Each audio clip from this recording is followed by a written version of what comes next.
चीजें पढ़ाते चले जा रहे हैं। देखिए फाउंडेशन का मतलब ये नहीं होता है कि हम 9th 10th में आपको 11th 12th पढ़ा दें, वो तो कोई भी पढ़ा देगा, बुक उठाकर तो कोई भी पढ़ा देगा, लेकिन वो आप डील नहीं कर पाएंगे, आप उससे झेल नहीं पाएंगे आप उसको। कला ये होती है फाउंडेशन में, आर्ट ऑफ टीचिंग ये होती है कि 9th 10th के बच्चे को एडवांस लेवल की चीजें इस तरह पढ़ाई जाए कि उसको महसूस ही ना हो कि कोई बर्डन उसके दिमाग पे पड़ रहा है किसी तरह का। वो उतना ही इजीनेस के साथ, जितनी इजीनेस के साथ वो अपनी 9th की चीजें समझ रहा है, उतनी ही इजीनेस के साथ वो 11th की चीजें भी समझ जाए आपसे, तब तो है बात समझाने में। इसी को कहते हैं असली फाउंडेशन प्रोग्राम। इसका मतलब ये नहीं कि कोई 9th में रहते हुए 11th का पूरा समझा दिया, अब आप परेशान घूम रहे हैं, बिल्कुल आपको समझ में नहीं आ रहा क्या करें, बहुत ज्यादा बर्डन है, बहुत बिल्कुल टाइम नहीं मिल रहा है, इसको फाउंडेशन प्रोग्राम नहीं कहेंगे, ये तो आपका 9th भी खराब कर देगा।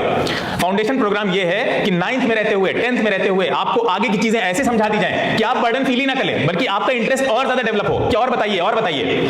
तो सबसे बड़ी चीज इसमें है आर्ट ऑफ टीचिंग, कि आपको कैसे समझाया जाता है, कैसे पढ़ाया जा रहा है, कैसे उन चीजों को, कॉम्प्लेक्स चीजों को सिंपल बना के आपके सामने प्रेजेंट किया जा रहा है। टीचर का काम यही होता है, पढ़ तो आप खुद भी लेंगे बुक से, टीचर का काम यह है कि कॉम्प्लेक्स चीजों को आपके सामने सिंपल वे में प्रेजेंट करे, ताकि आपको डर ना लगे, आप बहुत इजीली उसको ग्रास्प कर सकें, और लिंकिंग के साथ रिलेट करते हुए, यानी एक कॉन्सेप्ट पढ़ाया, अगला कॉन्सेप्ट उससे लिंक्ड है, रिलेट करते हुए, ताकि आपको लगे ना कुछ नया नहीं है, देखो इसी का थोड़ा सा एडवांस वर्जन है, मॉडिफाइड वर्जन है। तो फाउंडेशन प्रोग्राम जो हम लोग चलाते हैं उसमें सबसे बड़ी यूएसपी उसकी यही है कि बहुत इजीली, अगर आप 9th में हैं तो बहुत इजीली आपकी 11th की फाउंडेशन बनती चली जाएगी, 9th के साथ साथ आपको पता भी नहीं चलेगा।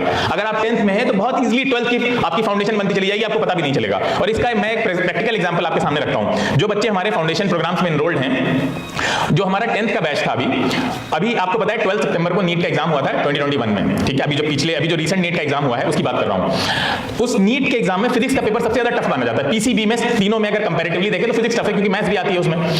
तो उस फिजिक्स के पेपर में जो 50 क्वेश्चंस आए हुए थे, उसमें मोर देन 20 क्वेश्चन जो हमारा 10th का बैच था, इसी साल का 10th का बैच था, उसने 12 सितंबर वाले पेपर को अगले दूसरे तीसरे दिन हमने उसको लाइव कराया था, यूट्यूब पे भी पड़ा हुआ है उसका लिंक। 20 से ज्यादा क्वेश्चंस उन बच्चों को सॉल्व करा दिए गए, और साथ में यह भी दिखाया गया कि हम जो भी क्वेश्चंस यहां पे आए हुए हैं, यानी नीट में जो क्वेश्चंस आए थे फिजिक्स में, उनको यह भी दिखाया गया साथ में, उन क्वेश्चंस के स्क्रीनशॉट दिखाए गए कि देखो 10th में रहते हुए तुम्हें कब कब ये कॉन्सेप्ट पढ़ाए गए थे, उस प्रूफ के साथ समझाया गया। ऐसा नहीं था कि हम ऑल टुगेदर नए तरीके से हमने पढ़ाना समझाना शुरू कर दिया, देखो ये ऐसे हो जाता है, ये ऐसे हो जाता है, ऐसा नहीं। उसमें स्क्रीनशॉट मैंने इंक्लूड किए थे ये दिखाने के लिए कि देखो बेटा ये चीज हमने अप्रैल में पढ़ी थी, ये चीज हमने मई में पढ़ी थी, ये चीज हमने जून में पढ़ी थी, अभी 10th में हम ये सारी चीजें पहले पढ़ चुके हैं। और बच्चों ने 20 से ज्यादा क्वेश्चंस को बहुत इजीली सॉल्व किया।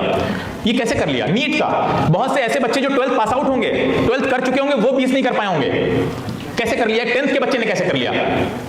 फाउंडेशन स्ट्रांग होने की वजह से। हम कई बार ऐसा सोचते हैं कि अरे 9th 10th में क्या आएगा, 9th 10th जो हम पढ़ रहे हैं वहां से IIT JEE में या नीट के एंट्रेंस एग्जाम में क्या आएगा, वहां तो हमें 11th 12th में पढ़ना पड़ेगा, वही आएगा ना। हम 9th 10th को ऐसा सोच के चलते हैं, नहीं।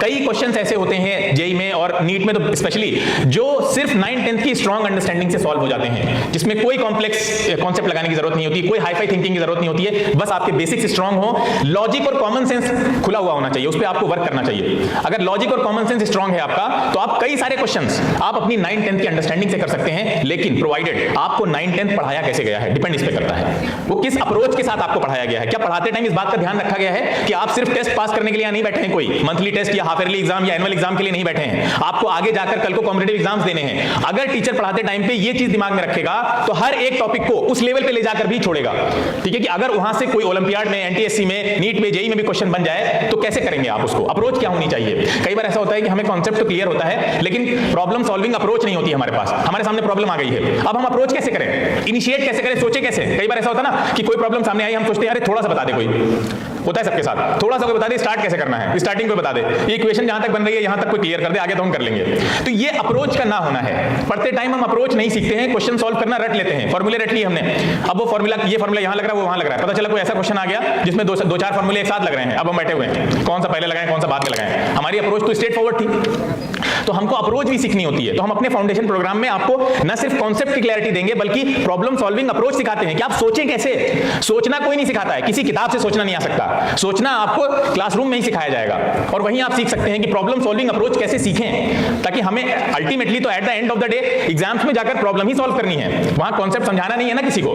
तो कॉन्सेप्ट भी इसीलिए समझाए जाते हैं ताकि उनको अप्लाई करके हम प्रॉब्लम सॉल्व कर सकें। तो ये सारी चीजें भी हम सिखाते हैं उसमें। तो फाउंडेशन प्रोग्राम से हमें क्या समझ में आया कि हमें वो कॉम्प्लेक्स चीजों को भी बहुत इजीली समझ लेना है, सीख लेना है जो आगे काम आने वाली हैं, ताकि हमारे पास टाइम ज्यादा हो। जब हम 11th में पहुंचेंगे तो हम उन बेसिक्स को क्लियर करने में नहीं जाएंगे, अब हमें प्रॉब्लम सॉल्व करनी, क्योंकि फाउंडेशन तो हमारी पहले ही स्ट्रांग हो चुकी 9th 10th में। अब जो बच्चे ने 9th 10th में अपनी फाउंडेशन को स्ट्रांग नहीं किया है, वो सबसे पहले जाकर तो वही फाउंडेशन बनाएगा वहां पे 11th 12th में। और अब तब आप क्या कर रहे होंगे, आप प्रॉब्लम सॉल्व कर रहे होंगे, आप उससे बहुत आगे निकल चुके हैं, वो आपको पकड़ ही नहीं सकता। जो बच्चा 11 से जाकर स्टार्ट कर रहा है, सोच रहा है, और आपने 9 से स्टार्ट कर दिया है, 10 से स्टार्ट कर दिया है, वो कहां पकड़ पाएगा आपको? तो न सिर्फ आपका जेई में या नीट में सिलेक्शन इंश्योर होगा, बल्कि एक अच्छा कॉलेज, एक ड्रीम कॉलेज जो आप चाहते होंगे कि हम आईआईटी बॉम्बे से करना चाहते हैं या आईआईटी दिल्ली से करना चाहते हैं, या हमको एक पर्टिकुलर स्ट्रीम लेनी है, ठीक है, हमको कंप्यूटर साइंस लेना है, सबसे अच्छा कंप्यूटर साइंस कहां का है, वहीं से हम करेंगे। तो न सिर्फ एक ड्रीम कॉलेज, ड्रीम रैंक आपको मिलती है जल्दी स्टार्ट ले लेने से, बल्कि आपके ऊपर जो सिलेक्शन ना होने का डर होता है वो खत्म हो जाता है। आप मेंटली रिलैक्स होते हैं कि सिलेक्शन तो हो जाएगा।